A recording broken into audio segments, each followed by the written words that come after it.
나쁜 의지는 자기 자신을 속인다.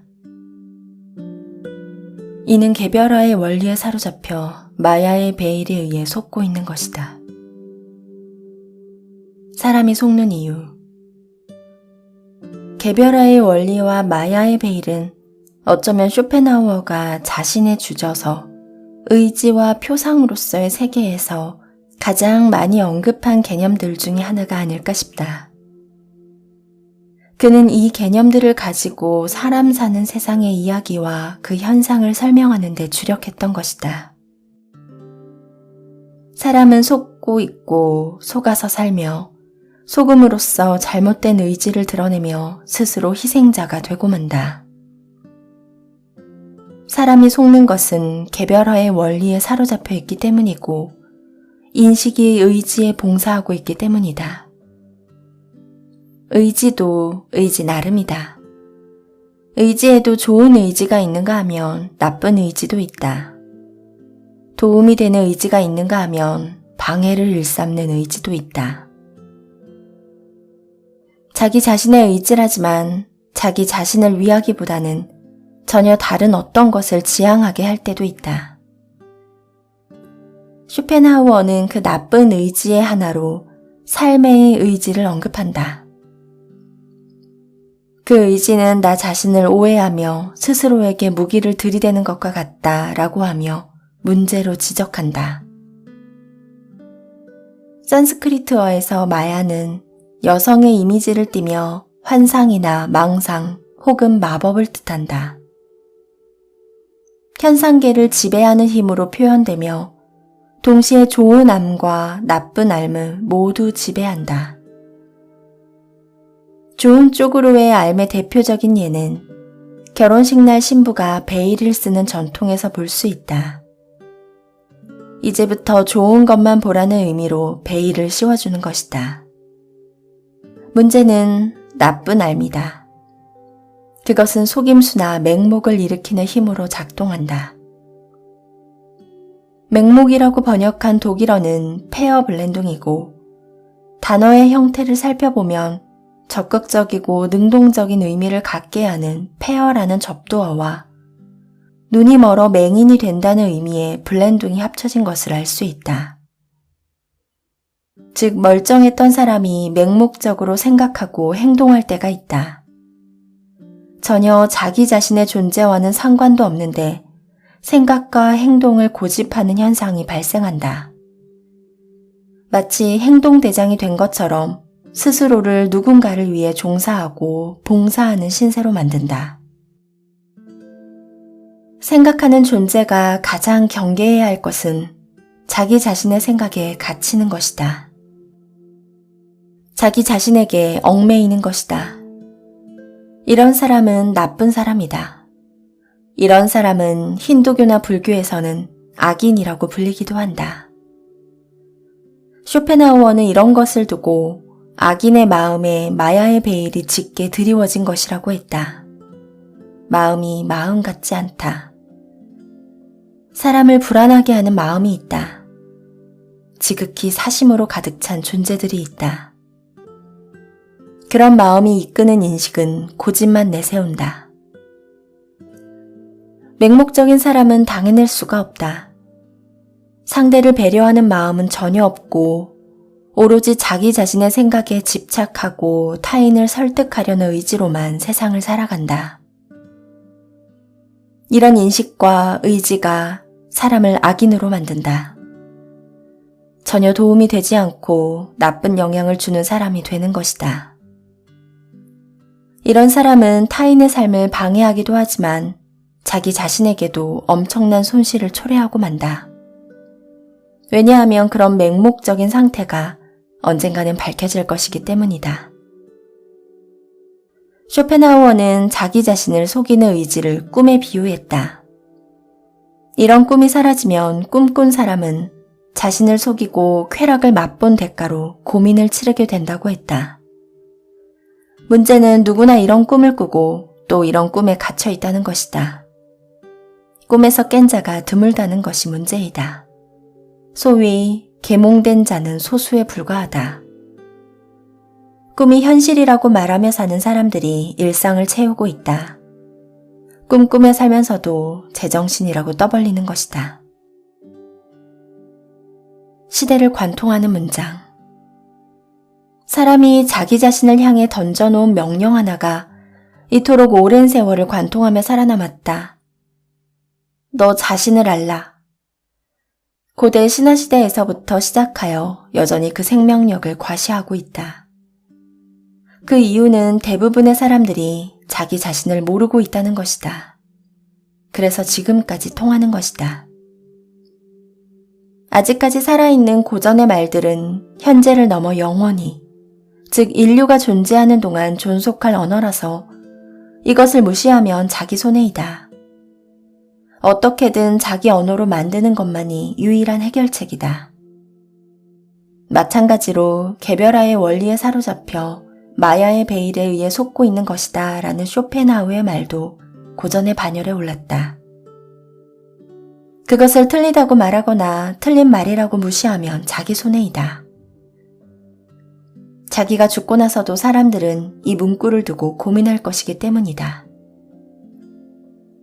생각하는 존재가 가장 경계해야 할 것은 자기 자신의 생각에 갇히는 것이다.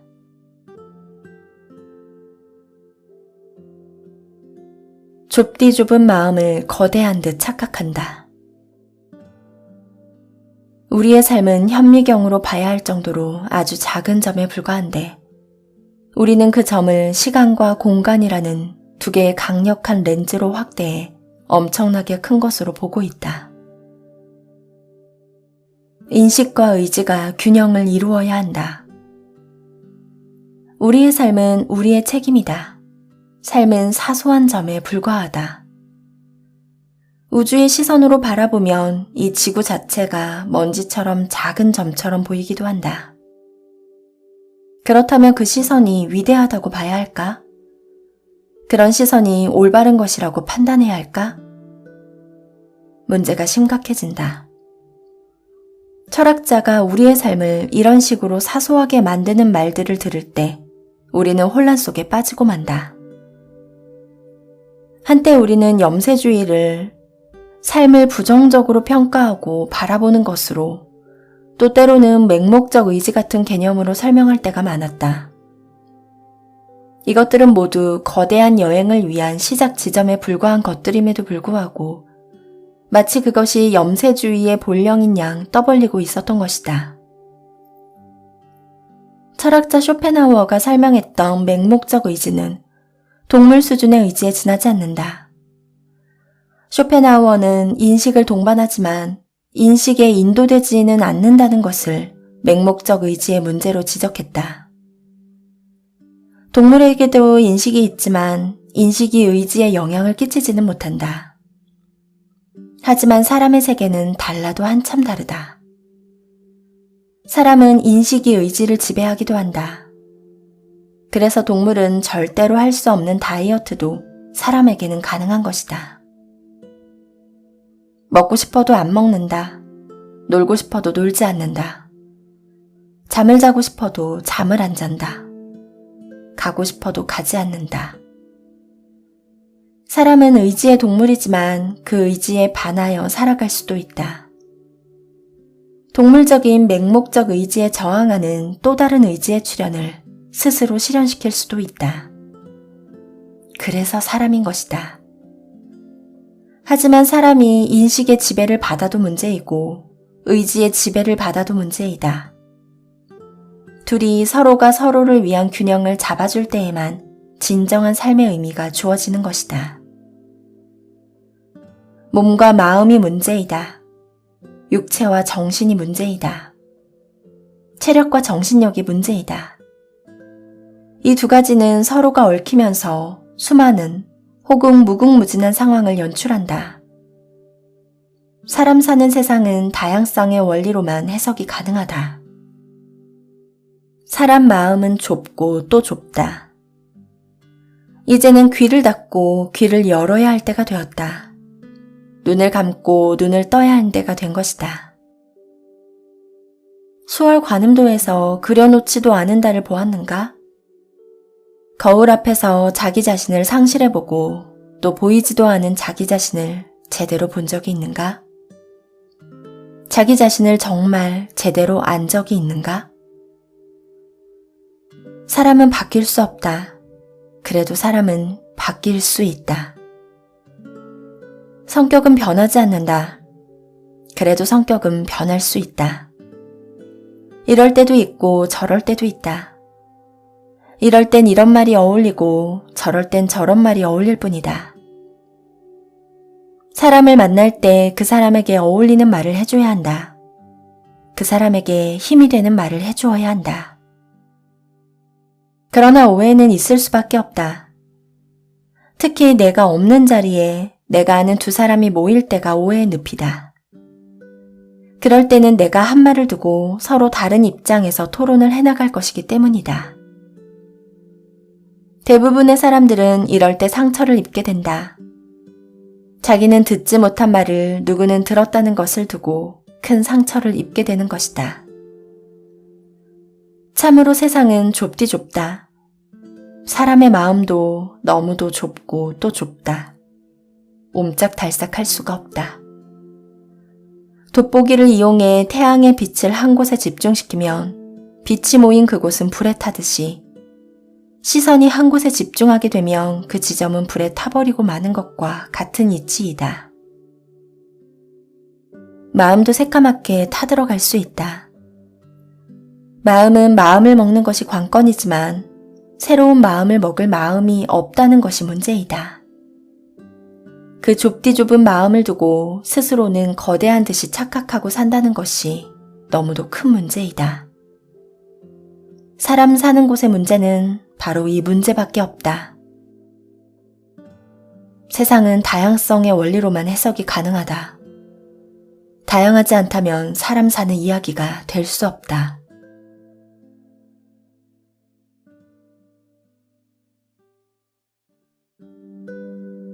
나쁜 의지는 자기 자신을 속인다.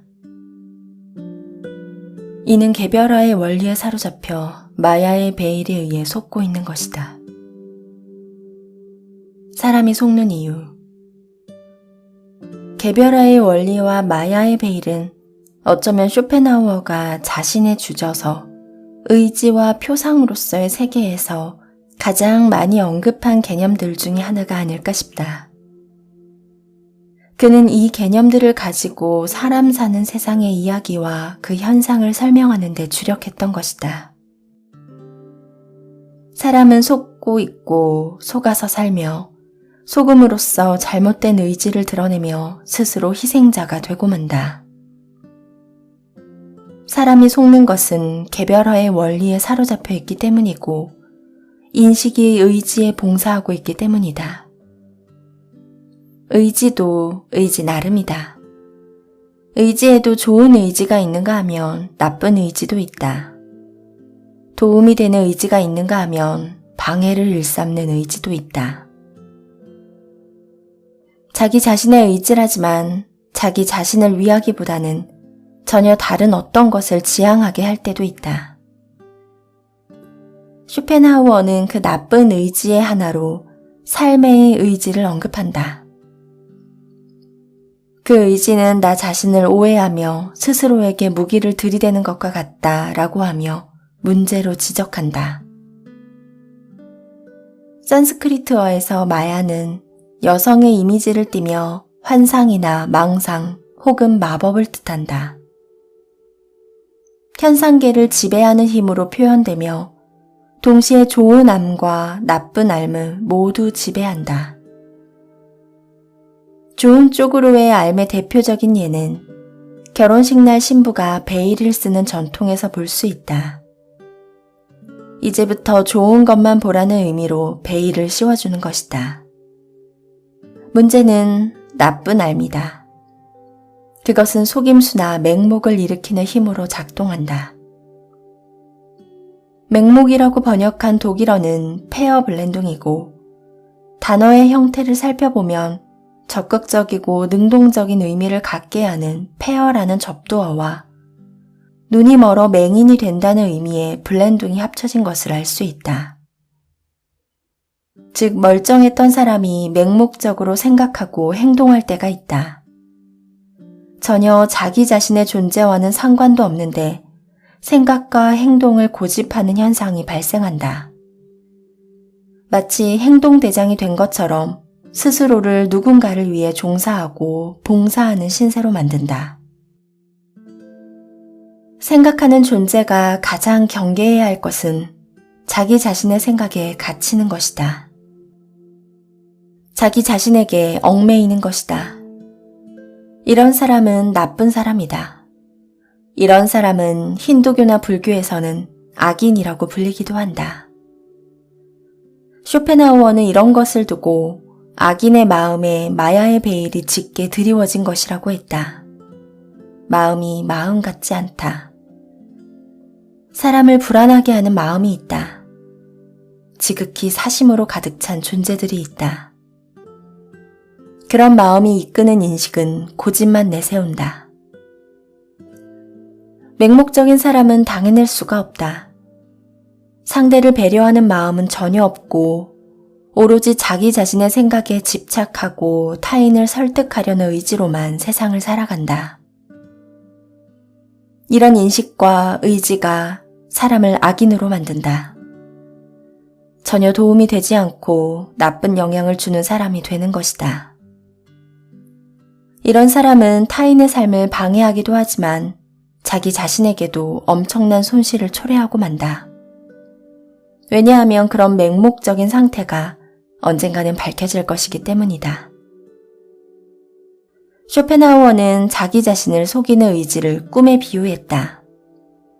이런 꿈이 사라지면 꿈꾼 사람은 자신을 속이고 쾌락을 맛본 대가로 고민을 치르게 된다고 했다. 문제는 누구나 이런 꿈을 꾸고 또 이런 꿈에 갇혀 있다는 것이다. 꿈에서 깬 자가 드물다는 것이 문제이다. 소위 계몽된 자는 소수에 불과하다. 꿈이 현실이라고 말하며 사는 사람들이 일상을 채우고 있다. 꿈꾸며 살면서도 제정신이라고 떠벌리는 것이다.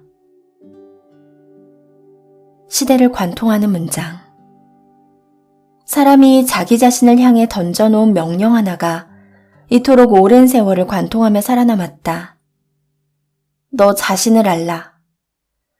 고대 신화시대에서부터 시작하여 여전히 그 생명력을 과시하고 있다. 그 이유는 대부분의 사람들이 자기 자신을 모르고 있다는 것이다. 그래서 지금까지 통하는 것이다. 아직까지 살아있는 고전의 말들은 현재를 넘어 영원히, 즉 인류가 존재하는 동안 존속할 언어라서 이것을 무시하면 자기 손해이다. 어떻게든 자기 언어로 만드는 것만이 유일한 해결책이다. 마찬가지로 개별화의 원리에 사로잡혀 마야의 베일에 의해 속고 있는 것이다 라는 쇼펜하우의 말도 고전의 반열에 올랐다. 그것을 틀리다고 말하거나 틀린 말이라고 무시하면 자기 손해이다. 자기가 죽고 나서도 사람들은 이 문구를 두고 고민할 것이기 때문이다. 생각하는 존재가 가장 경계해야 할 것은 자기 자신의 생각에 갇히는 것이다.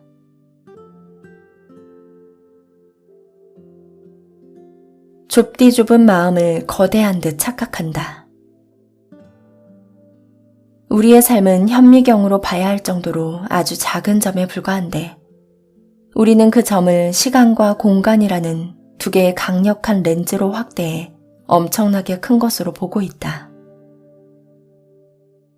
인식과 의지가 균형을 이루어야 한다. 우리의 삶은 우리의 책임이다. 삶은 사소한 점에 불과하다. 우주의 시선으로 바라보면 이 지구 자체가 먼지처럼 작은 점처럼 보이기도 한다. 그렇다면 그 시선이 위대하다고 봐야 할까? 그런 시선이 올바른 것이라고 판단해야 할까? 문제가 심각해진다. 철학자가 우리의 삶을 이런 식으로 사소하게 만드는 말들을 들을 때 우리는 혼란 속에 빠지고 만다. 한때 우리는 염세주의를 삶을 부정적으로 평가하고 바라보는 것으로 또 때로는 맹목적 의지 같은 개념으로 설명할 때가 많았다. 이것들은 모두 거대한 여행을 위한 시작 지점에 불과한 것들임에도 불구하고 마치 그것이 염세주의의 본령인 양 떠벌리고 있었던 것이다. 철학자 쇼펜하우어가 설명했던 맹목적 의지는 동물 수준의 의지에 지나지 않는다. 쇼펜하우어는 인식을 동반하지만 인식에 인도되지는 않는다는 것을 맹목적 의지의 문제로 지적했다. 동물에게도 인식이 있지만 인식이 의지에 영향을 끼치지는 못한다. 하지만 사람의 세계는 달라도 한참 다르다. 사람은 인식이 의지를 지배하기도 한다. 그래서 동물은 절대로 할 수 없는 다이어트도 사람에게는 가능한 것이다. 먹고 싶어도 안 먹는다. 놀고 싶어도 놀지 않는다. 잠을 자고 싶어도 잠을 안 잔다. 가고 싶어도 가지 않는다. 사람은 의지의 동물이지만 그 의지에 반하여 살아갈 수도 있다. 동물적인 맹목적 의지에 저항하는 또 다른 의지의 출현을 스스로 실현시킬 수도 있다. 그래서 사람인 것이다. 하지만 사람이 인식의 지배를 받아도 문제이고 의지의 지배를 받아도 문제이다. 둘이 서로가 서로를 위한 균형을 잡아줄 때에만 진정한 삶의 의미가 주어지는 것이다. 몸과 마음이 문제이다. 육체와 정신이 문제이다. 체력과 정신력이 문제이다. 이 두 가지는 서로가 얽히면서 수많은 혹은 무궁무진한 상황을 연출한다. 사람 사는 세상은 다양성의 원리로만 해석이 가능하다. 사람 마음은 좁고 또 좁다. 이제는 귀를 닫고 귀를 열어야 할 때가 되었다. 눈을 감고 눈을 떠야 하는 때가 된 것이다.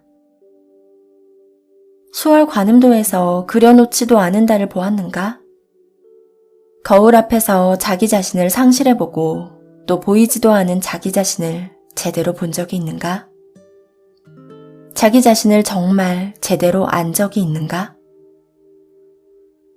사람은 바뀔 수 없다. 그래도 사람은 바뀔 수 있다. 성격은 변하지 않는다. 그래도 성격은 변할 수 있다. 이럴 때도 있고 저럴 때도 있다. 이럴 땐 이런 말이 어울리고 저럴 땐 저런 말이 어울릴 뿐이다. 사람을 만날 때 그 사람에게 어울리는 말을 해줘야 한다. 그 사람에게 힘이 되는 말을 해주어야 한다. 그러나 오해는 있을 수밖에 없다. 특히 내가 없는 자리에 내가 아는 두 사람이 모일 때가 오해의 늪이다. 그럴 때는 내가 한 말을 두고 서로 다른 입장에서 토론을 해나갈 것이기 때문이다. 대부분의 사람들은 이럴 때 상처를 입게 된다. 자기는 듣지 못한 말을 누구는 들었다는 것을 두고 큰 상처를 입게 되는 것이다. 참으로 세상은 좁디 좁다. 사람의 마음도 너무도 좁고 또 좁다. 옴짝달싹할 수가 없다. 돋보기를 이용해 태양의 빛을 한 곳에 집중시키면 빛이 모인 그곳은 불에 타듯이 시선이 한 곳에 집중하게 되면 그 지점은 불에 타버리고 마는 것과 같은 이치이다. 마음도 새까맣게 타들어갈 수 있다. 마음은 마음을 먹는 것이 관건이지만 새로운 마음을 먹을 마음이 없다는 것이 문제이다. 그 좁디 좁은 마음을 두고 스스로는 거대한 듯이 착각하고 산다는 것이 너무도 큰 문제이다. 사람 사는 곳의 문제는 바로 이 문제밖에 없다. 세상은 다양성의 원리로만 해석이 가능하다. 다양하지 않다면 사람 사는 이야기가 될 수 없다.